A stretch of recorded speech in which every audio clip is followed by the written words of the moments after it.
Can you say Thanksgiving? And that was in, would you always live in that area of Spain?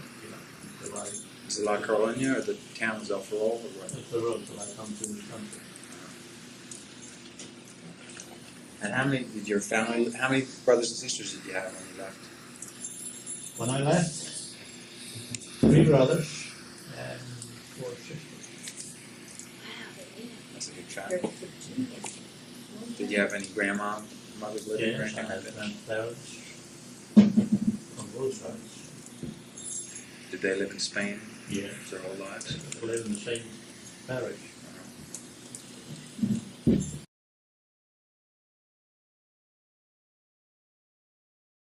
Who were your, that was your mom's, Jose Rodriguez was, and Antonia were your mom's parents. And Jose Garcia, Jose Rodriguez. no, Garcia Rodriguez. My grandmother was Rodriguez also, Sabe, What about on your dad's side?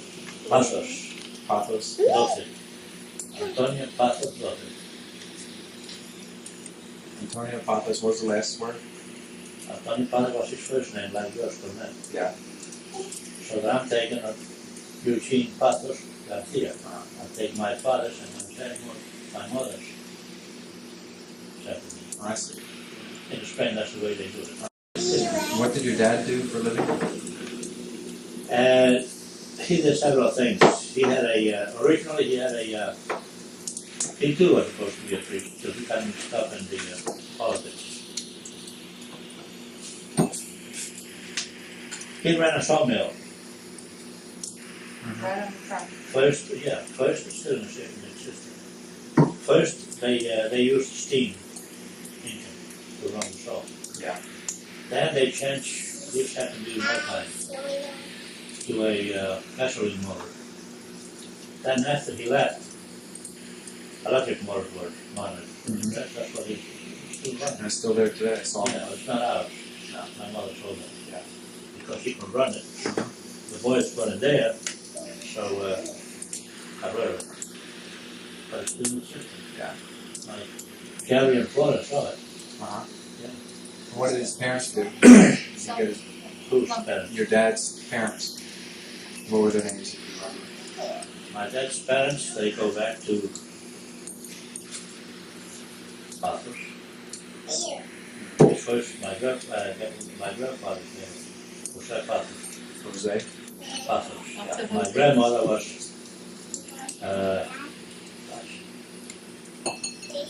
Carlota. Carlota 12. No, Juana, Carlota, they had 2 names. Yeah. Juana Carlota 12. And that's D-O-C-E? Yeah. Yeah.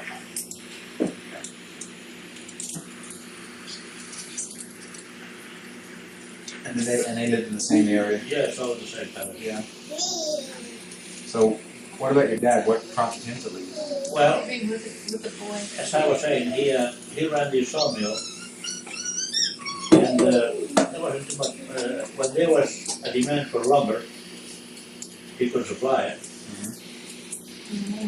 so that the income was very limited. It was not enough for a big family.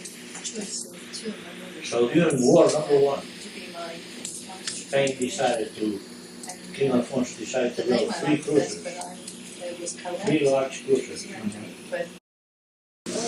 So that there was a great demand for workers for the shipyard.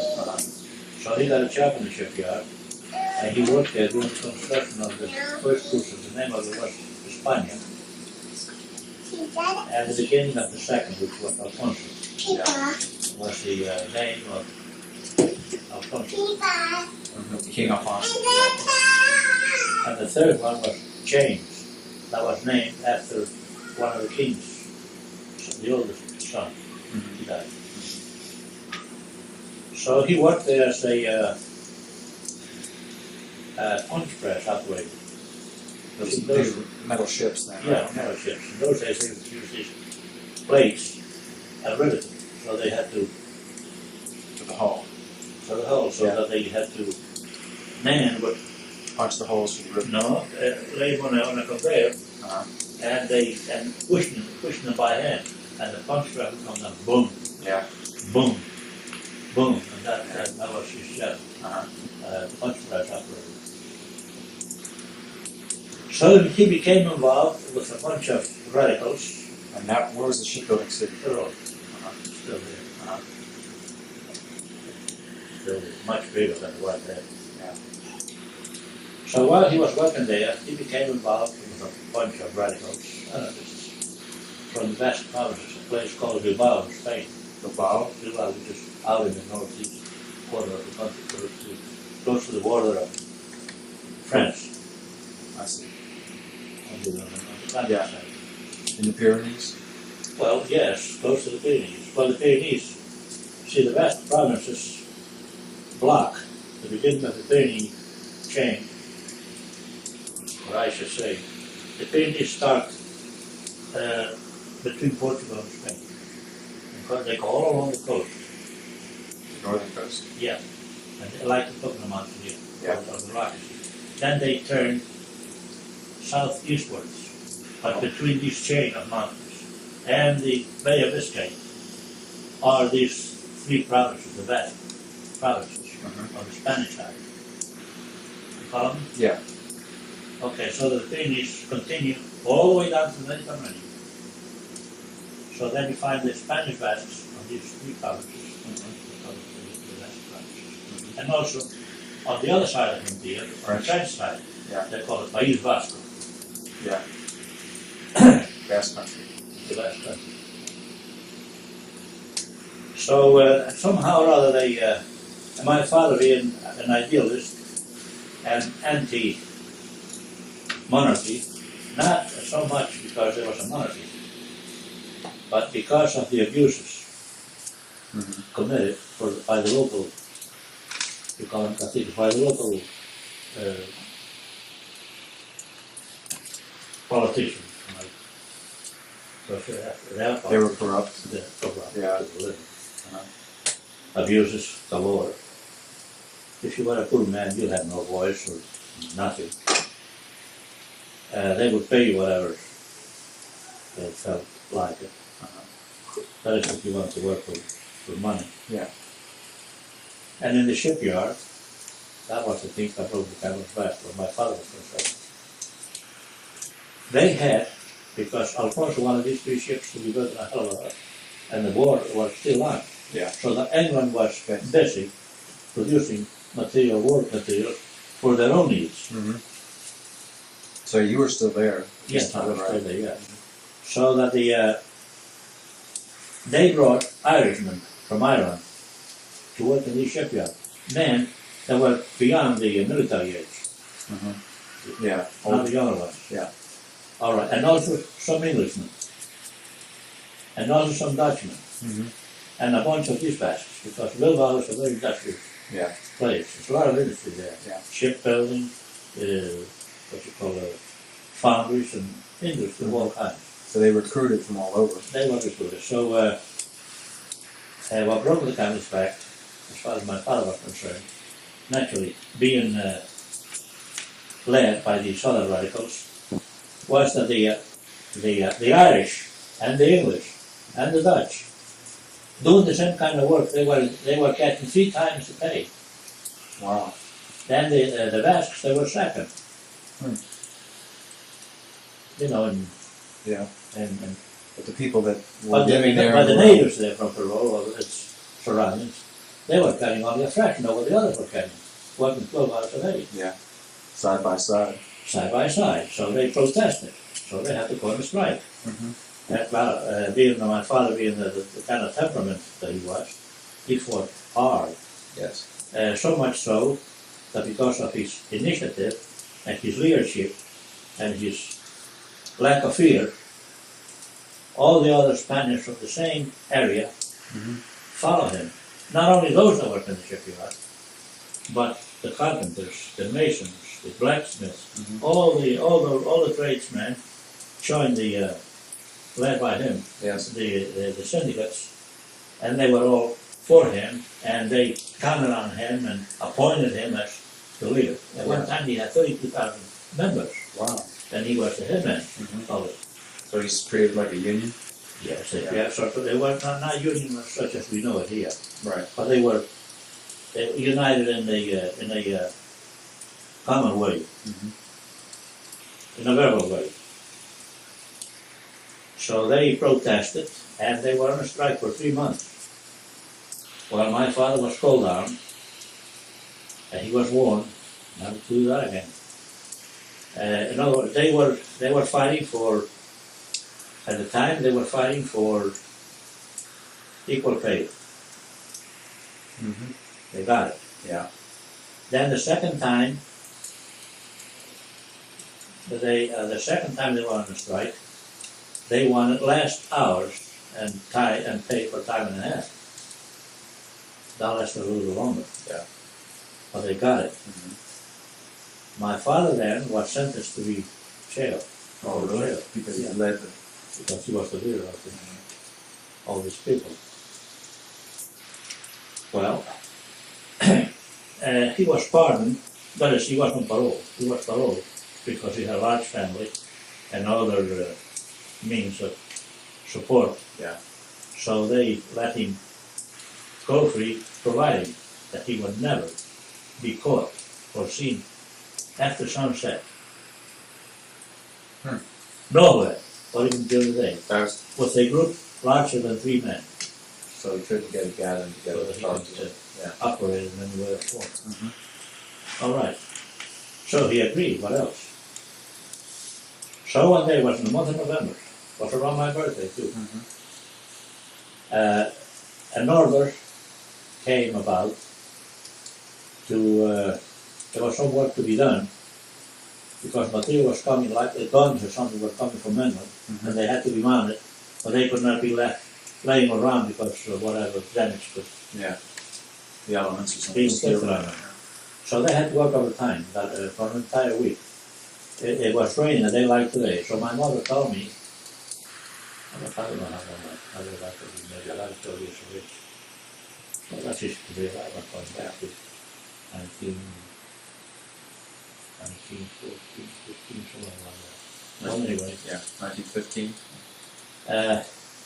she told me, Gene, get your umbrella, put your raincoat on, take your father's umbrella and his raincoat, and go to the shipyard's gate and wait for him.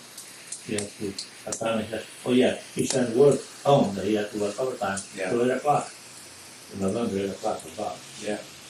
So it was raining. So sure enough, 8 o'clock he came out with the rest of them. So we started walking towards home. We had to walk through an area, no longer that way, where there was nothing but pine trees on both sides of the road.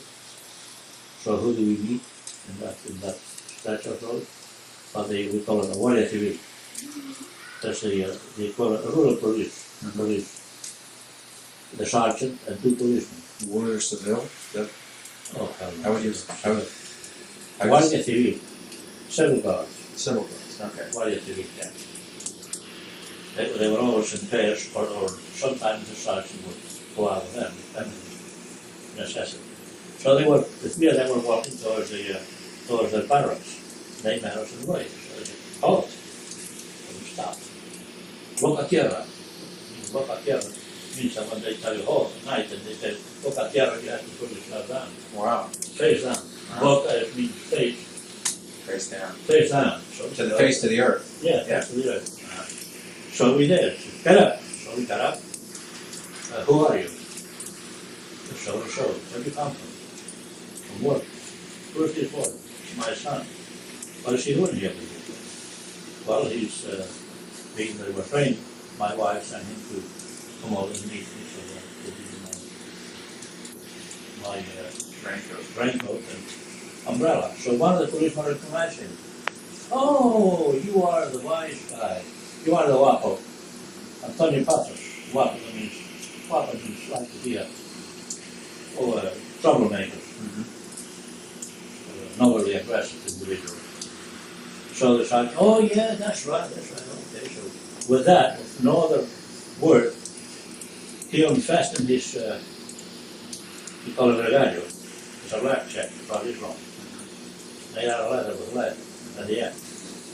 And he paid my father a hell of a bit for being out orders after he tried to explain Yeah. that he was under orders. Had to work late. Had to work late, so what could I do? Yeah. No excuse, your orders had to be enforced after sunset. But he was crying with pain, crying from frustration. Yeah. Okay. So, because of that, and he told the story to the other radicals, they fomented, in combination with all other leaders of the country, to institute a general strike in protest against the monarchy. And, in order to overthrow the monarchy and institute a republic. So it was organized, and off they went. General strike, not in working blood and that. Yeah. Well, in areas where a lot of people, a lot of workers depend on their weekly pay after 2 or 3 months of standing around and no money, the children begin to ask for bread, and the pocketbook gets empty, and there's no other recourse but to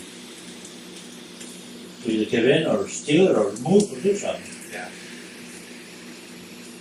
So, one of the sections, Spain was then divided in 4, we call it regions. One guy, he died here, Florida, the younger one, the left. He had the north, southeast, that's Catalonia and Aragon. Then my father had the northwest. Then there were 2 others, southeast and southwest.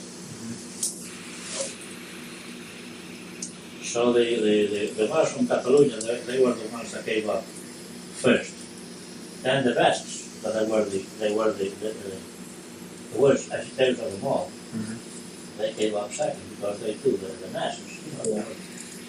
Then the other part, the southwest, gave in.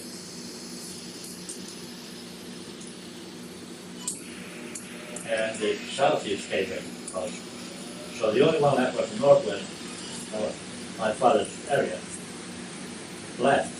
So I remember these 3 guys pleading with my father on their knees, with tears in their eyes, not to give in, because we are doomed. Yeah. We are doomed to die. So if we're going to die, let's die fighting. Yeah. So my father tried to be senseless. The only thing we can do is prepare ourselves in such a way that we can leave the country without losing our life, at least try. Yeah. So I don't know what happened after that. In the meantime, this town of Ferrol, because of the way it was protected then, being a naval base years before, from the time of Philip II, this town of Ferrol was protected in such a way with 30-foot walls with a little sentinel house all the way around. Yeah. And there were 3 entrances to the town, from the north, from the land side. And the south and east side there was water. Yeah. The bay. So that could only they could only get there through a boat. Yeah. With a boat. So these strikers, organized by my father and the others, they had their pickets watching the entrance to the road. Yeah. To see that no food and nothing would get into the road. So the people living in town, they were protesting that something had to be done. They were starving, there was no food, no way of getting it, because they couldn't get out. Yeah. Keep the hell out of it. That the orders were given to the Guardia Civil on horseback. These were the mounted police, the equivalent of the Canadian mounted, to go out and break the pickets. So they came out and sure enough, they broke the pickets. And some supplies went in, but not enough to mean anything. So then they reorganized again, and they decided to stop these mounted police from coming out at any time. The only way to do it was at night. See, the barracks were buildings with walls around them, and barracks for the men and also stables for the horses. was iron gates going into the mud. So they mined the gates. So when they got up in the morning, 5 months were coming out, ready for that, and they were just going. And going down. Yeah. That not only brought more police from other parts of the army as well. Yeah. So there was no choice but to surrender. So they surrendered, but the strike came to an end. But these 4 guys, they saved their necks by dressing themselves as monks and crossing into Portugal. Said that they were missionaries that were going into North Africa. Yeah. They went through persecution. Well, Czech as well, and were Yeah. food and so on. And you were still in Spain at the time. I went through that. Came to U.S.A. So you were like, what, 16 or so? No. No, I was, at the time I could be about 14 or 15 years, about 13, 14 years of age. So one day I was laying in bed, Yeah. about 3 o'clock in the morning. I had an alcove like, a room with one entrance. And then my bed was sitting right up against the wall. And on one side there was like a neck bed, my table. And here the other side was like the closet, my room.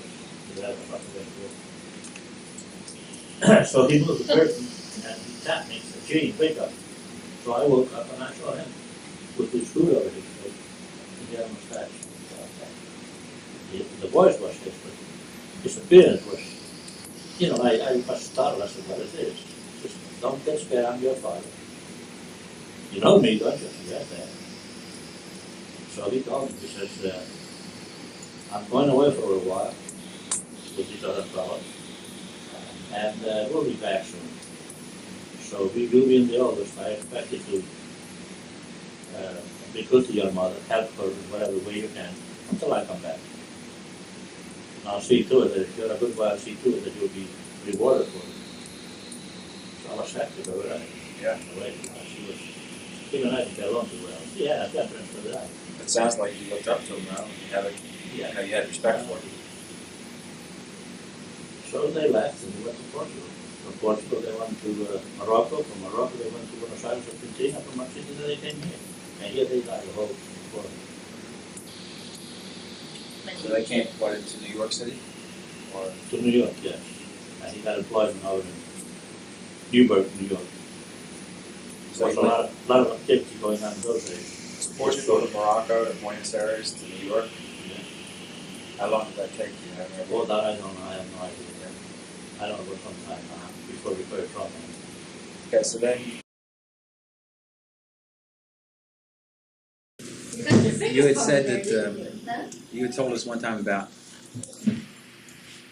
they wanted you to become a priest and you didn't want to. And is that part of the reason you came to America? My grandmother's wish. My grandmother from my mother's side. What was her name? They were professionals, Antonio Rodriguez Garcia. And they were professionals in her side of the family, including a bishop. So she thought that she could afford to do it. And she told all of her children that as they got married, the firstborn male children would have to be a professional to keep up with the family tradition. What did a professional mean? A doctor? Yeah, because they were doctors. They were doctors. And my grandfather was a veterinary and a researcher.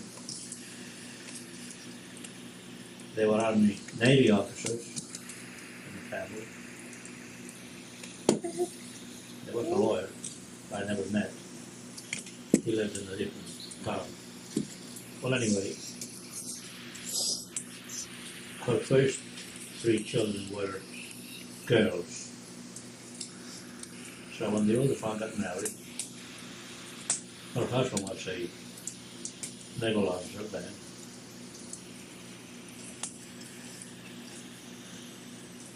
the first born was a boy. He became an architect. In fact, he was one of the architects that helped design the Capitol building in Havana. Oh, really? What was his name? Jose Diaz Garcia. Jose Diaz Garcia. Because his father and Garcia came from his father, like mine. Then my other aunt, she got married.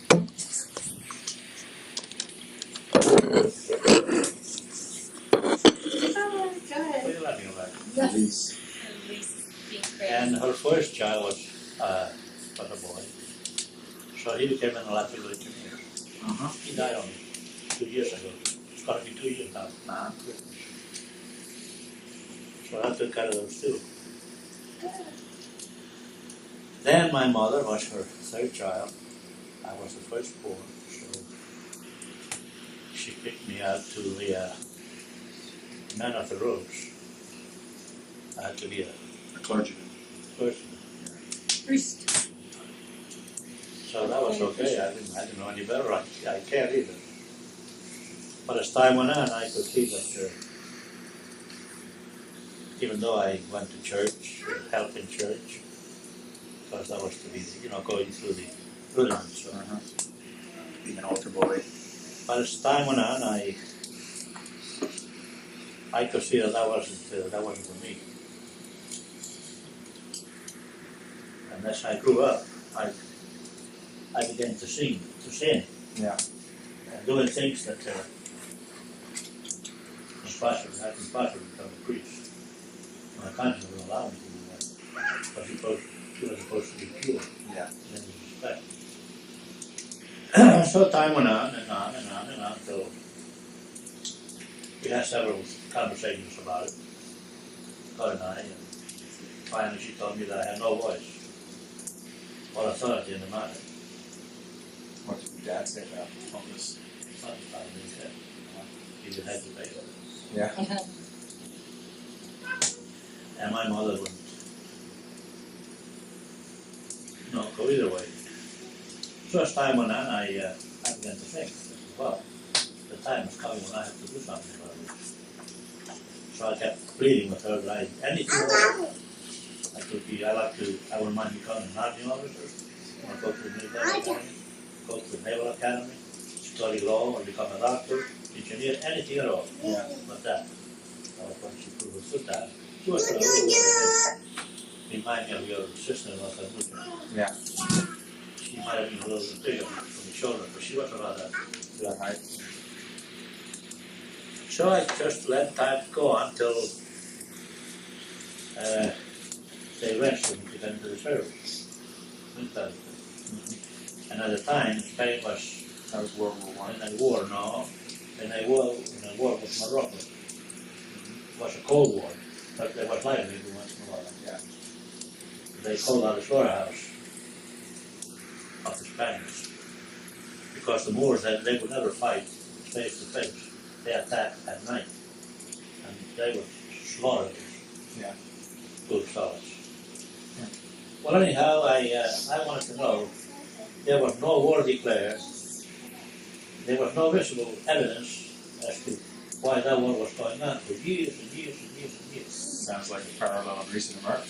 Right. So I inquired about it, and I found out that the reason for it, there were two reasons. One was that when the last Moors were forced out of the country, one of the Moors, that was the king of Granada, he promised that someday he will reorganize the Moorish force and re-enter Spain again to Spain. Well, that was one reason. Then the next was that a cousin or a relation of King Alfonso was then in the monarch of Spain. What year was this? This was way back in 1917, 18, 16, all the way back to the beginning of Yeah. the century. That war was going on and on. to, first was to stop the Moors from reorganizing and we entered the country. So they kept them in a state of, permanent. See if they can reorganize and become strong again. So this, it was the Count de Robanon, was the name. Wayne, I met him, I saw him in the room sometime. And he was, because he was the Count and the relation to authority, and some kind of an engineer, King Alfonso, being that Morocco was overtaken by Spain, gave him the concession. Nickel ore was discovered in a chain of mountains that they call the Hercules Mountains in Morocco. And they discovered nickel ore there. So he was being an engineer, he was given the concession of mining this ore there. Was Morocco a Spanish possession at that time? It was, yes. But the Moroccans, apparently they wanted a share of the profits, and they weren't forthcoming. So they were, fighting back, like the Indians here were fighting for the land. Yeah. So that didn't agree with me. I said, hell, all these thousands of fellows going the illusion, they're becoming crippled, diseased, die from hunger, die from by bullets, by being slaughtered. The family history. That guy. Let King Alfonso and Conde Romanos go and fight for their own wars. For their own property. I could see that. So then I decided that I had to do something. Because I was already rested. I had 6 months to go before they would take me in. And I knew where I would go. I would be in Morocco. So I told my grandmother one day I had no choice other than to obey her and do as she pleased. And then that would mean going to the seminary. And that means that I'm going to need money.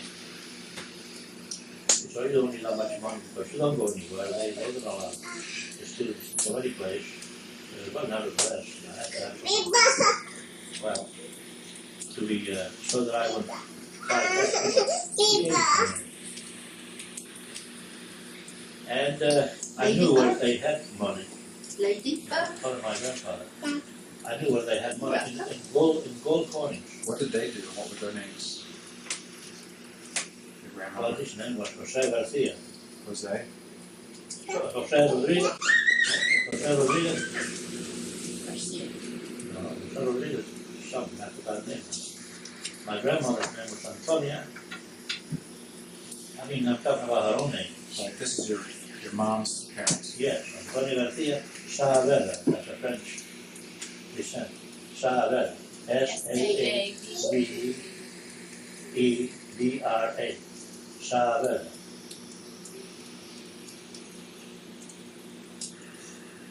So I told my uncles. What line of work was they in? Where did they get all this money? Cattle and food and potatoes, corn. Was he a landowner? Was he a farmer? Or? Yeah.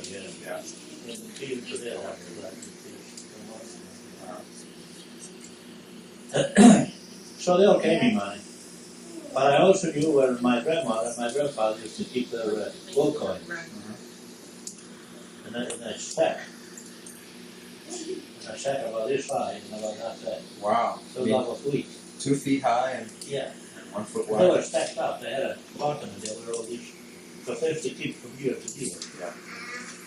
In case of a famine or something like that, they didn't need the money, so they just kept it. What they produced this year would be in storage for the following year, and it was there for the year before they started not. Yeah. Or use whatever for their own storage 5 years. So I went to that shack and I got a handful of coins, gold coins. Yeah. Well, you had grown up after Yeah, that? I grew up and I stuck around, I helped my mother. That was another reason why I didn't have much time to indulge in studying or hanging around the church too much. Yeah. But I had to have my mother. But then my grandmother insisted that I had to, sooner or later, I had to continue with the supervision. So that was when I was ready to go into the army, that I had to decide. So I decided. So I interrupted you when you said you had taken the money from your grandmother and brought it down to La Well, my mother gave me and my uncles. So I gathered enough money to, I gathered a lot of money. 18, and well, going 19 and a half. Yeah. So my birthday was in November, and I left in June.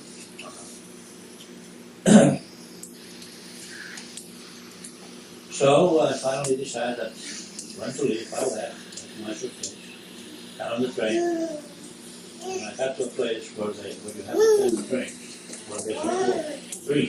One to the seminary, will be close to that province. The other straight on to Madrid, and the other to the right goes to the La Coruña, seaport. And that's the one I took. Yeah. So you left from La Coruña? So that's right. Yeah. So there I hung around for about a week. So a French ship